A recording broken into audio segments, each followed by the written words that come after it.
Quite often in Excel, I find myself deleting and resetting all the formatting done in the cells. And this takes a lot of time, because if I now want to clear the values, from here I press delete.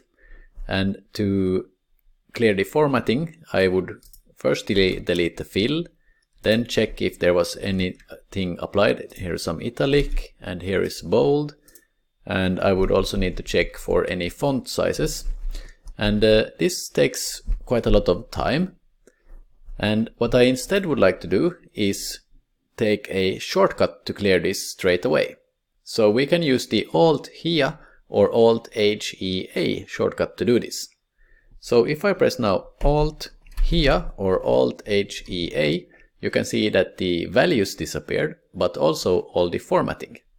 So if I now select this range and press Alt+H+E+A or Alt+H+E+A, all values disappear, but also the formatting, and we now have a clear worksheet to work with.